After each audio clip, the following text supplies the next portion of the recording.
like to thank Insidia for hosting this event, and I'd like to thank the Institute for organizing it, and of course, thank you, all of you, for coming and spending almost 2 days of your time with us here. My presentation is about what it feels to be a Muslim in the United States. I have been living here almost 30 years. I don't divide my life before marriage, my life after marriage, or my life before children or after children. Rather, my life before 9/11, after 9/11. I was going to show a couple of clips, but we are having difficulty with the videos. It's not opening, so I'm just going to skip those clips and start from a story from my daughter. I remember about a year after 9/11, she came to me. She was about 6 years old. She said, "Mommy, how come all Muslims are so bad?" I'm not worried about her because she is a very intuitive child. When she found out for every dollar man makes, woman makes 70 cents, she said, "Mommy, I'm going to grow up and become a lawyer and fight for the rights of women." So I'm not worried about her. But my worry was, if my Muslim child feels that all 1.3 billion Muslims on earth are bad, including herself, then what about my non-Muslim children? Your children, your grandchildren, all the others are being subjected to seeing all the images that we are being bombarded on a daily basis. Then my next question was, where was this coming from? Why does my child feel that all Muslims are bad? What was the source of it? There were a couple of clips that I was going to show, which is not working, but I will summarize it for you. This is a 4-year-old child holding a magazine, and the picture on that magazine is, it says, "A return of a refugee." And this person has a long beard and has a turban. And this 4-year-old child is pointing at the picture and saying, "Here is a terrorist." We all know 99.9% of the people who wear a turban in the United States are Sikhs. They are not Muslims. And then, of course, anybody who has a beard cannot be called a terrorist. I don't know if I can't see the audience. There you go. You have been hearing since morning from Dr. Zagbi about us and them, the stereotypes, the creation of those stereotypes. I also created a word called othering. Right now, I don't think you'll find any other group in the United States who are othered as much as the Muslims. And what I'll do is I'll show you a few surveys. Dr. Zagbi conducts them, I collect them, and not just all of the others, but I stopped, I'm not doing it anymore. So I'm going to share, give you a taste of some surveys. I'm going to share a few because time is limited, and even if I shared hundreds, the results would be identical from September 11, 2011 till now. In 10 years, you wouldn't see a major improvement. Actually, maybe even worsen. So I'm going to share some polls, share some so-called journalist view, share some so-called religious leaders, and some pictures, images, give you a taste of what is it that other people are looking at me as. I want to start with a saying of the Prophet Muhammad. Somebody went to him and said, "Prophet, inform me about something that will cause me to go to heaven." The Prophet replied, "Be a doer of good." The man said, "O Prophet, how will I know that I am a good person?" The Prophet said, "Ask your neighbor. If your neighbor says you are good, indeed you must be good." So what is it that my neighbor thinks of me? My neighbor, not just on my cul-de-sac, not just in St. Louis, not just in Missouri, my neighbor all over the United States. I as the generic Muslim. This was about 1,000 people being surveyed, all different socioeconomic class. About 39% said that the Muslims, including US citizens, to carry a special ID as a means of preventing terrorist attacks in the United States. There were days I felt like I should put Muslim on my forehead and walk all over so that my neighbor, the next person, meets another Muslim and gets into a conversation, but not to be stamped, to be discriminated. About 1/3 said that US Muslims were sympathetic to Al-Qaeda. I joke about this, but it is really not a joke. I have been subjected to questions such as, have you met Osama bin Laden? I mean, what do you think I am, a criminal? You know, why would I meet him? I was giving a talk at Women's Democratic Forum here in St. Louis. One lady interrupted my presentation in the middle of it and said, "Honey, you know, we are sorry for you, but what can we do? We are scared of you. You go to your mosques and you do your bombing planning." How do you respond to that? What bothers me most is the third one. 22% said they would not want Muslims as neighbors. I don't have an issue if people don't like me. You may not like the way I look, you may not like the way I talk, etc., etc. I have issues when we have blank hatred towards a group. How do you know I am not that neighbor who's going to save your life? I remember watching Bill O'Reilly. This was right after 9/11. He said, all these Middle Eastern women are so unattractive. Then I thought, how much hatred does he have that he can easily say on the air about 750 million women are unattractive? I'm not going to go over all the steps here. This is a Cornell University study, more or less the same. It's not different. This was earlier, right after 9/11, maybe about a year or so after. Similar, close to half of the Americans who were surveyed think we should be followed and register wherever we are, profile us, and all that stuff. I want to talk about the last part of it, where it says about 22% feel that the government should profile citizens as potential threats based on the fact that they are Muslim or have Middle Eastern heritage. Let's say, for 1 second, that this will increase our safety and security. Let's say, let us do it. I want to talk about the logistic of it. We don't know exactly how many Muslims live in the United States. Some say 7 million, some say 9, some say 5. Let's take the average.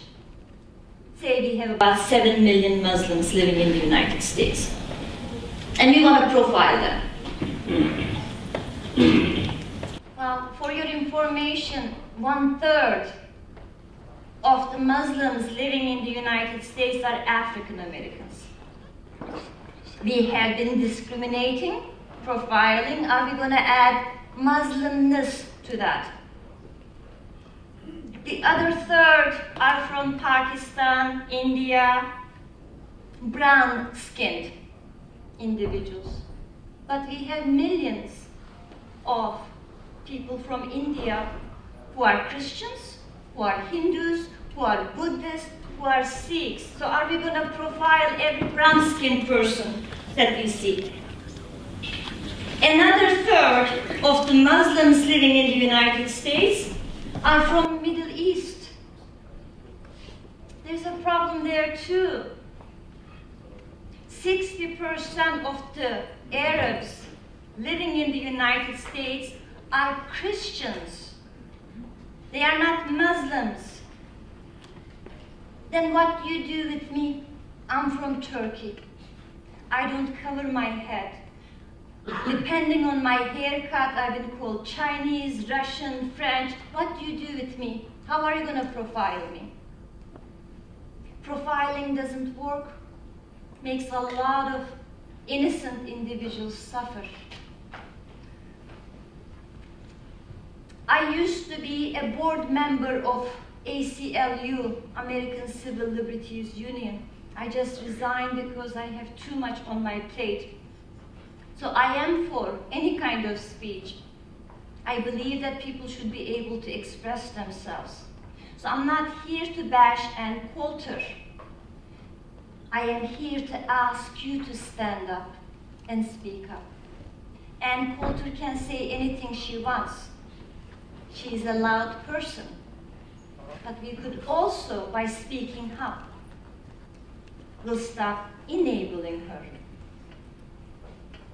She said right after 9/11, we should invade their countries, meaning Muslims, kill their leaders, and convert them to Christianity. Fine, let her say what she wants, but why are we rewarding her? She was invited at Washington University to give a lecture for 1 hour. They paid her $35,000. I am a full professor. I cannot be fired unless I kill a student or something. I'm secure. But, if I made a public statement, something like this is Michael Savage on the air, saying he is sick and tired of those Muslims. He's saying that there is billion of them. He's saying that we'll kill 100 million of them, so there would be only 900 million left. And he's saying this on the air. This is calling for genocide. If I took that passage, took the Muslims out, put blondes or Catholics or whatever, I would lose my job in a heartbeat. My question is, why aren't we bothered by statements like this? Again, let them speak. But just the people in this room picked up the phone, called the radio station. Do you think next time he will be able to say such things? You remember when O.J. Simpson supposedly was writing a book about if he killed his wife, this is how he would have killed her? And there was going to be a movie also. People spoke up, and the movie deal disappeared, so did the book deal. So the power is within us, actually. This is a video clip. Jerry Falwell calling my beloved prophet a terrorist on this specific clip. Franklin Graham saying Islam is an evil and wicked religion. Pat Robertson on this clip saying that Muslims are worse than Nazis. Bill O'Reilly comparing my holy book, the Quran, to Hitler's Mein Kampf. President Bush used the term Islamofascism for a while. This is not a joke. universities called it Islamofascism Week. In other words, Islam bashing week. These are posters from George Washington University, and it's not a joke. When you see my students think that this is just funny because people are joking. This is the real thing. They hate Muslims, so do we. You would think that in 2011 you would never see signs like that. In the past, it used to be no blacks, no Jews, no Japanese. This is a restaurant in Memphis, and I have many other pictures like that. I live in St. Louis, I live in Chesterfield area, and there's a big mosque on the Weidman Road. It's almost across from the Queenie Park. I call it the Blessed Street because you have a Catholic church. A few blocks later you have the mosque. A few blocks later you have the Hindu temple. Many times it has been vandalized. You can see swastika and dye. I have many pictures of many mosques, Islamic centers burned down, attacked. This is the one in Tennessee, burned down mosque. Another Islamic center, you idol worshippers, go home, 9/11, murderers. Bumper sticker, avenge 9/11, nuke the camel jockeys. My left-hand side is a primary school in Florida, F word and swastika, and the right-hand side phone booth, kill Muslims. Why 9/11? I can't read many of them, just two of them. Just below the holder, it says bomb Mecca, and the only good Arab is a dead Arab. Of everything I shared with you, this is the most offensive thing I have ever seen in my entire life. It is Columbus Dispatch newspaper. What you see, that round thing is a map of Iran. And it is covered with cockroaches. And on the left side it says 47 million reasons. Every one of you may dislike Ahmadinejad, the president of Iran. You may call him lunatic. You may call him anything you like. I have no problem with that. My problem is, how can we portray every Iranian as a cockroach? What do we do with a cockroach? We step on it. We kill it. We don't cry over it when we kill it. It doesn't bother us. This is the ultimate sense of dehumanization and demonizing. Because when we create this, I mean, how can we look at Iranians as cockroaches? They have exact same value, families, life, aspirations, desires as we do. But if we start demonizing them, then we are not going to feel anything. And why aren't we speaking up when we see these things? Why aren't we calling the newspaper and saying, how can you portray my brothers and sisters as cockroaches? Again, hate Ahmadinejad as much as you want, I have no problem. But the people of that country or any other country. It's not working. This was a billboard in North Carolina, gibberish Arabic, and the message is very clear: Muslim, Arab, Middle Eastern terrorist. It was the Christian Arabs who fought very hard to bring this down. This was an ad commissioned by Boeing It's an ad of a helicopter. It reads, "It descends from the heavens, ironically unleashes hell." And what you see is, on the left side, is a mosque, giving the impression as if it is being bombed. I'm not saying it is, giving the impression. I would bet you every penny I have that Boeing would never, ever commission such an ad if the background was a church or a synagogue or any type of worshiping place.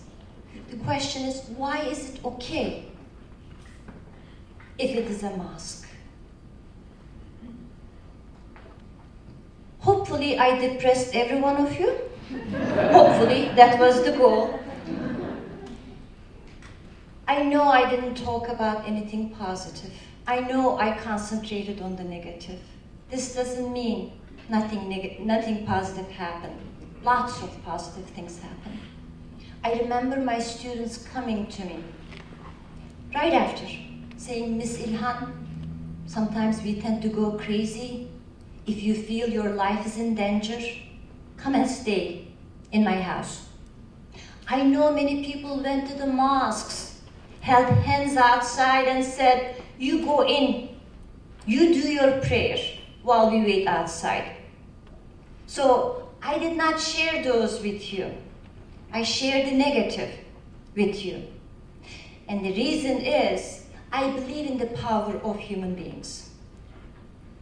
I will never be that person sitting on that comfortable chair with the soda, with the popcorn, and hearing there is a problem somewhere. It only takes one person to make that difference. I will try my best to be the person who will try to make that difference, because all it takes is one person. So I believe in the power of human beings. So I ask you, I beg you, I plead with you, all you have to do is just speak up. Anytime you see any kind of injustice, and it doesn't matter whether it is Muslim or Christian or Jew or homosexual or this or that, all it takes is, if every one of us called that radio station, I don't think he would be able to make such statements. So that's where I end, and I thank you.